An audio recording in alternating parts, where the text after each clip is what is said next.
Nou, ik ben Sietse, Ja. de bassist, maar de gitaar. Ja. Dat is de gitarist, maar de basgitaar. Jelmer, dat is Chris. Christoffel heet hij eigenlijk. En dat, wie ben jij? Simon, de drummer. Ja. Ja. Ja. Hoe ben je in België gekomen? Want ik ken je me eigenlijk al wel, maar uit de oren bands is haar. Ja, eigenlijk, wij screunen al jaren vestjes. Maar wij zijn al jaar met oren ding bezig. Ik ben wat meer van de huddere bands en zo. Ja. Maar ja, wij zijn al heel vaak bier aan het drinken en zo. En vestjes mogen gewoon spelen van, hey, waarom beginnen we gewoon net een band? Ja. Toen ben we begonnen met opnemen. En toen hebben we nog een gitarist nodig. En ja, die schuilde bij Chris op het werkroom. Ja. Die ziet er wat gitaar spelen en dat wie eigenlijk verrekte goed. Dus je hebt dacht die moet wel haar. En dat is Jelmer. Ja. En hij heeft nog wat discussie over welk stijl, welk genre het worden, man. Nou ja, Chris is de baas, hè? En, nee hoor. Nou, hij is wel de grootste, hè? Ja, klopt. Ja. Daarom ja. En die wint meestal, hè? Ah, nee, maar wij zijn wat meer van de popliedjes. En we houden al wel een beetje van de Beatles en zo. Dus daar komen de invloeden wel voor. Sing about you.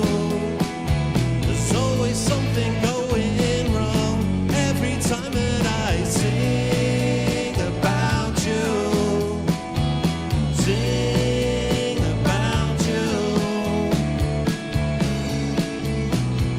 Chris, goed die weer eens even te zien. We kennen die van de orenbands, Montana's onder oren, maar dat wordt net altijd bottom H. Alhoewel, ja, maar deze band best intussen ook in Liverpool West, in de Cavern Club. Ja, klopt. Ja, we binnen er verleden hier binnen we de West. En drie optredens die in, dat weer nu zijn eerste drie. Dus we hebben die buurt hebben we daar in de Kevin Club gehoord. Nou, Het komt minder, hè? het koel minder inderdaad. Nou, dat jouwt ik wel wat drukker op, vond ik. Maar ja, wel hartstikke mooi en geweldig dat dat kan. Die contact met, ja, de verhoord van hem, de CL, maar we zeggen, had alles te kijken met de Beatles. Zie je maar een op Google, jongens, de Cavern Club, Liverpool. Maar die contact met zo goed, dus toen zei ze eerst, hey, ik ga naar je band. Ik kom vanuit Friesland weer richting Engeland. Ja, klopt. Dat is fantastisch. Ja, dat is inderdaad echt fantastisch. Ja. Ja, want het wordt vanuit Amerika wordt het eigenlijk georganiseerd. En je hebt dat ik de hele verhaal toe. Dus het festival komt in Zweden en in Spanje. En weet ik veel, overal in Europa. En uiteraard ik in Amerika. Ja, en het gebeuren is natuurlijk ingezint hier in Liverpool in de laatste weken van mei.